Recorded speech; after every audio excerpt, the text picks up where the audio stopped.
Ini kalimat yang sangat penting sekali. Dia bilang begini, saya tidak suka orang itu. Ya, karena itu saya harus lebih mengenalnya.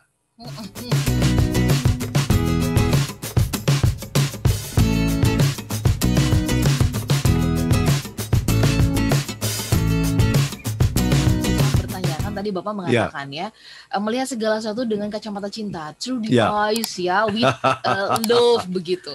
Nah, saya ingin menggali lebih dalam lagi di bagian ini nih. Apakah kalau kita menggunakan kacamata cinta ya dalam melihat segala sesuatu, apakah itu tidak membuat kita jadi lebih permisif gitu ya? Excuse, ya udahlah, nggak apa-apa ya udahlah gitu. Akhirnya ujung-ujungnya mengizinkan banyak ketidakteraturan, banyak ketidaksempurnaan dan sebagainya. Silakan Pak Arfan. Very good question. Ini pertanyaan bagus sekali ya. Jawabannya bisa seperti itu.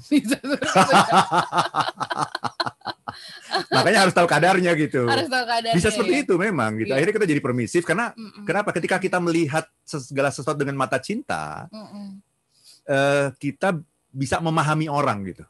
Oke, itu salah satunya gitu. Ya. Jadi kita bisa memahami orang. Dan tolong digarisbawahi, ada perbedaan antara memahami dengan menyetujui. Nah, seringkali kalau kita sampai pada menyetujui, itu jadi permisif kita. Gitu Mbak Ola. Ini jadi kadarnya kita harus tahu nih, kadarnya adalah memahami. Ini saya ingat Abraham Lincoln, ini salah satu tokoh yang menurut saya luar biasa ya. Dan saya membayangkan kalau Abraham Lincoln ini nanti ada sekarang ini melihat fenomena yang terjadi di Amerika, dia ngomong apa gitu ya. Bangun lagi gitu itu ya, bangun lagi, kemudian dia bisa melihat nih yang terjadi dengan Donald Trump ini yang mau di-impeach ya. Jadi dia bilang begini, ya. Ini kalimat yang sangat penting sekali. Dia bilang begini, saya tidak suka orang itu. Ya.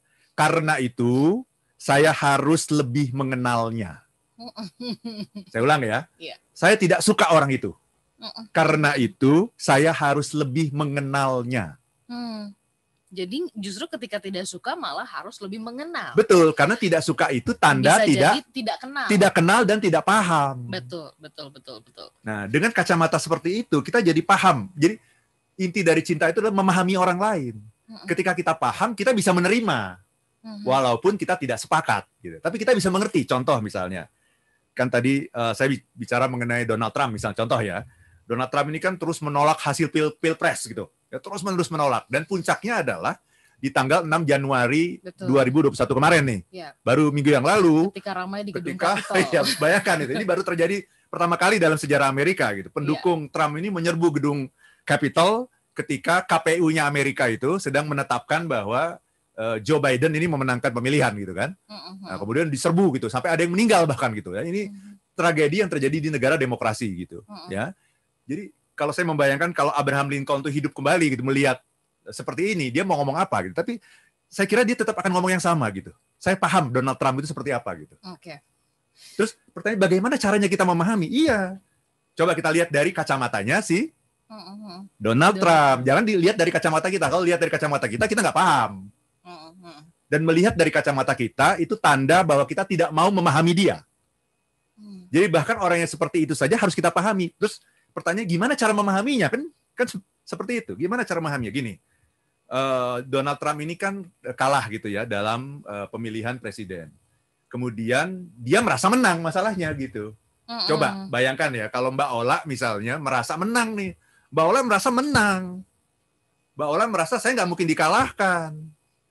Kemudian Mbak Ola juga merasa bahwa ini terjadi kecurangan. Ini suara-suara ini dibikin semua. Ini rekayasa. Coba. Kalau kita memahami bahwa dia melihat dunia seperti itu, dia merasa haknya diganggu, ya dia merasa dia dizalimi. Pertanyaannya wajar nggak dia seperti itu? Iya. Kita bisa paham nggak? Sorry, bukan wajar ya. Sorry, itu pertanyaan salah tuh. Bukan wajar atau tidak, tapi kita bisa memahami nggak bahwa dia melakukan seperti itu? Iya, dari kacamata dia ya. Iya. Jadi ketika kita melihat dari kacamata orang lain gitu, kita akan paham bahwa oh iya. Kenapa dia melakukan itu? Dan sekali lagi, itu menunjukkan bahwa level demokrasi beliau memang baru sampai di situ. Memang itu baru level anak-anak. Apa itu level anak-anak? Ya, marah ketika nggak mau kalah, iya. Kalau kalah marah, nangis, marah. Kalau perlu mainan temennya direbut. Itu kan level anak-anak kan. Jadi kita memahami, oh iya ya, beliau walaupun sudah jadi presiden, tapi ternyata level maturity level masih seperti anak-anak.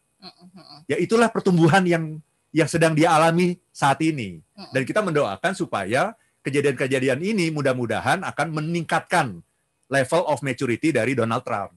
Seperti itu. Jadi paham. Tapi apakah Anda setuju? Ya enggak. Saya enggak setuju. Itu melawan demokrasi. Makanya di Amerika sekarang ini, walaupun tinggal seminggu lagi nih, tapi berusaha di-impeach kan sekarang. Sudah 2 kali nih mau di-impeach gitu.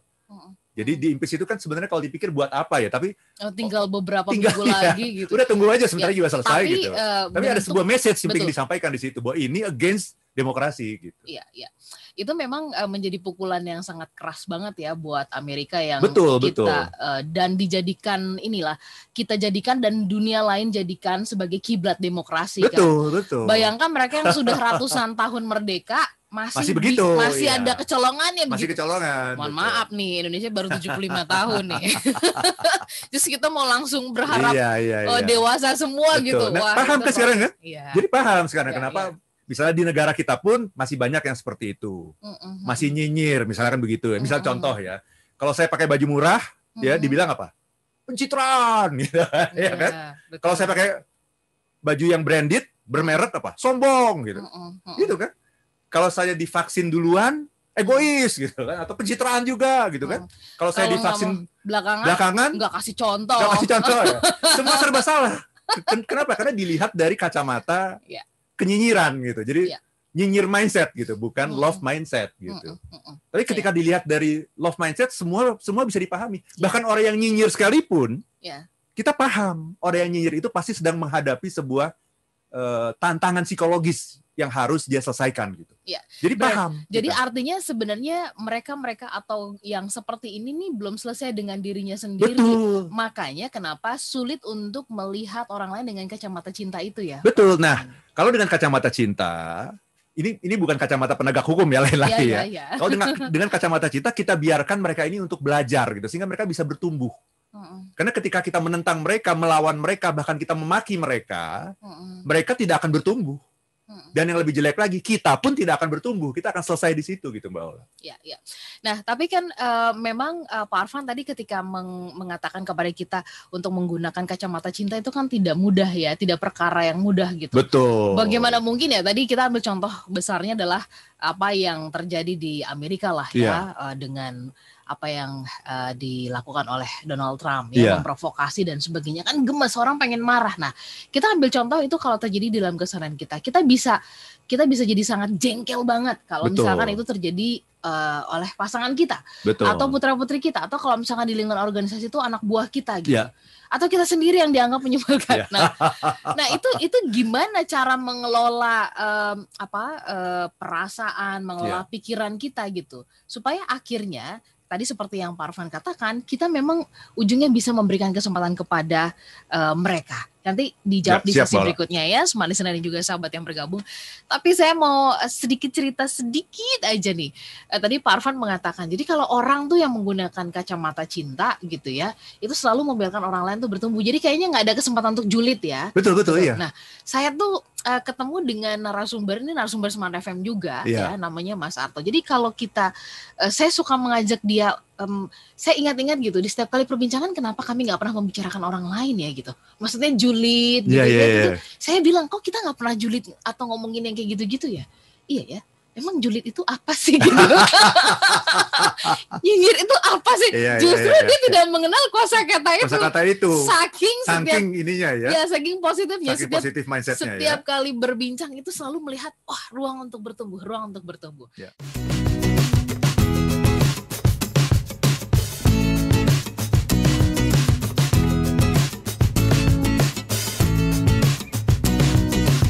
Menebar cinta ke semua orang yang saya suka dan saya benci gitu ya. Sama dengan saya.